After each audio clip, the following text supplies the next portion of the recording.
Good morning, Rabbi. The question is always asked during the 3 weeks between Yud Zayin Tammuz and Tisha B'Av.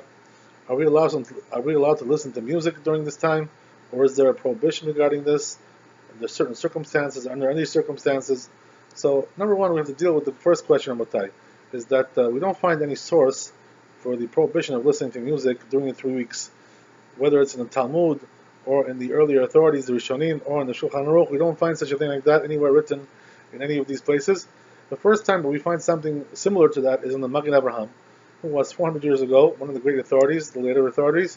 He writes that there is a prohibition to dance during the 3 weeks. And this is the custom, by the way. The custom is that we don't dance during the 3 weeks unless it's a Seudat Mitzvah, right? We have like a Brit Milah or a Bar Mitzvah or something like that. So there you're allowed to dance. But if you're not having one of these kind of Seudat Mitzvah, or Masechet Siyum Masechet also, that will be allowed.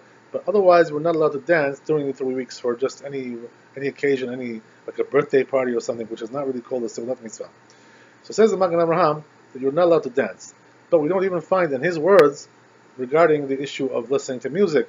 The truth is that we find in the contemporary growth scheme, Rav Moshe Feinstein Alav Shalom, he writes in his book Igot Moshe, his great work, he writes over there that this prohibition of the Magen Avraham also extends into the public playing of music with a band or whatever in the public scenario, public forum.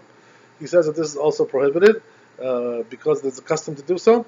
But nevertheless, Rabbi, we don't find any real prohibition written, even in the contemporary poskim, regarding listening to music on headphones in a private setting, in a private manner for your own purposes. That we don't find. The truth is that also we have to note that not all types of listening to music are equal.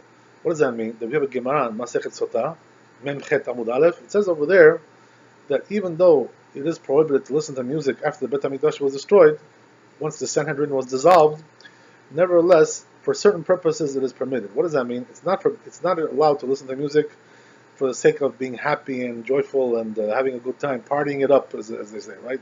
For that kind of purpose, it's not allowed. But if it's for a purpose of increasing efficiency in the work that is being done, for instance, right, it says over there, the Gemara there, that if they're plowing a certain field with animals, and the animals are plowing better when they listen to music, they like to listen to music also, the animals. So what happens is that you're allowed to play music for them to increase their efficiency in the job that they're doing to plow the field. So that would also apply to human beings as well. What does that mean? If a person wants to put music in his business, his office, or in a store, right, then it's going to increase the efficiency or the business. He's going to make more profit that way because people will feel better. So since it's coming not for the sake of simcha, it's not coming for joy, it's coming for increasing profits or increasing productivity. So a thing like that, the Gemara says that it's definitely allowed to do. It doesn't come under the prohibition of listening to music whatsoever. So therefore, Rabbatai, the same thing would apply in our times. We find in the book Or Letzion, Chacham Ben Zion Abba Shalom, he writes in the third volume of Or Letzion that a person who's suffering from depression or suffering from some kind of nervous disorder, he's allowed to listen to music also. Why is that? Because this is also not coming for simcha. This is coming to alleviate his problem that he has with depression, the problem that he has with nervous disorders and whatsoever. So things like this, and the truth is, Rabbatai, we find that in our times, many people are depressed. There is a severe problem with depression in our times because of the difficult life that people have. They're being chased by credit card debtors and all kinds of student loans and all kinds of other things. They're being chased by all kinds of litigation. People are being suing him, and there's all kinds of problems with the family, the children, and all kinds of things. There's all kinds of tzarot lo aleinu, all kinds of issues that are going on in the world, as you know, right? The things are difficult. So therefore, people are very depressed, and they listen to music not because just to have a good time or to party, but they're listening to music in order to get out of depression. So the truth is, I would say, since it says in Tehillim, Ivdu Hashem besimcha, bo lefanav binana, it's a mitzvah to serve Hashem with simcha. So therefore, a person shouldn't be depressed. They say, right, that depression is one of the greatest tumot, one of the greatest impure concepts that we have in the world. When a person is depressed, he can't serve God properly, he can't function properly. So therefore, it cripples a person spiritually and emotionally. He can't function properly in life. So therefore, Rabbatai, all the more so in our times, where listening to music is just a prohibition by custom. It's not really according to halakha. As we said, there is no halachic source for that. So therefore, if a person is listening to music to avoid depression or to avoid nervous problems, nervous disorders, or all kinds of things like this, just to get out of that mode in life.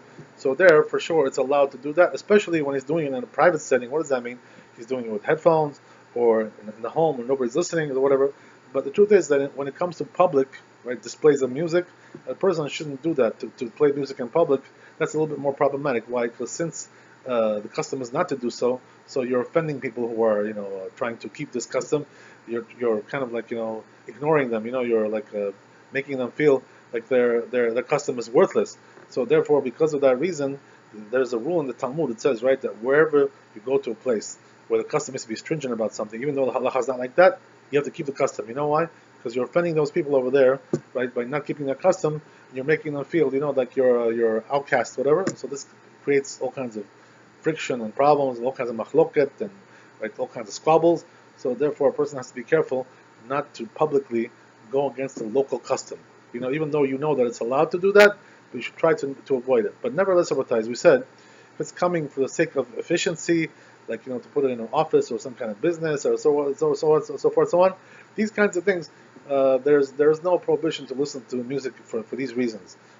Also, a person who I was asked one time by one of my children, they asked me, what about if a person wants to exercise? So they want to go for a walk, if they want to take a brisk walk, or they want to do aerobics or all kinds of things like this. So they need the music in order to do the exercise. So the question is, during the 3 weeks, are they allowed to do that? And the answer is, Rabbi, for sure, yes. Why is that? Because here it's also not coming for simcha, it's coming for this purpose of exercising and increasing the productivity of the exercising and to make your exercise better and so forth and so on. So these things also, Rabbi, there's certainly no prohibition to do these kinds of things. Similarly, also as we said, that a person who is having a seudat mitzvah, a bar mitzvah or a bit milah or things like this, I was asked yesterday by one of our friends that is a DJ. So he asked me, he said, if we're doing a seudat mitzvah, and they asked me to come and DJ there, all kinds of things like this, it's going to be Sheva Brachot. So Sheva Brachot or what is also seudat mitzvah. So therefore I told them, for Sheva Brachot, since it's considered to be seudat mitzvah, so therefore you're allowed to go and be a DJ there. Right? But then he asked me, what about to go for a shower, right? Some kind of shower party. So I said, no, shower, we don't find in the Torah the seudat mitzvah. To do showers, whatever. This is a modern concept, whatever. So since we don't find that this is a seudat mitzvah, this is just some kind of a custom, some kind of communal thing, whatever. So here, in case like that, I told them that you're not allowed to be DJ in a party like that. Why? Because the custom is to refrain, as we said, right, to do public displays of music and dancing and all kinds of things like this, as the Magen Avraham writes. So therefore, Rabbi, when it comes to public displays like this, if it's a seudat mitzvah, it's allowed. As you know, you may not know that the Sfardim, right, that we have a custom that we do weddings until Rosh Chodesh Av. The Ashkenazim don't do that. Ashkenazim all 3 weeks don't do our weddings. But we, the Sfardim, as it's brought down in Shulchan Aruch, we do weddings until Rosh Chodesh Av. So therefore, if a person is having a wedding during this time, before Rosh Chodesh Av, so for sure he can bring a band, and they can play music. How are you going to have a wedding without a band, right? Without music? It's ridiculous. What kind of wedding is that? It's going to be more like a funeral, God forbid, right? Whatever. So you got to have music. So therefore you can bring music and you can have dancing. Obviously, how are you going to have a wedding without dancing? Why is that? Why is all this permitted, Rabbatai? Since it's a seudat mitzvah, it's permitted. That's the reason why. So therefore, when it comes to seudat mitzvah, there is no custom to refrain from listening to music or to dance doing things like this. But when it's something which is not a seudat mitzvah, like a birthday party, it's not a bar mitzvah, just 50th birthday party, whatever, 50 years, whatever it is, or all these kinds of things, 70 years, whatever it is. So there, since it's not a mitzvah, we don't find there's a mitzvah to do birthday parties.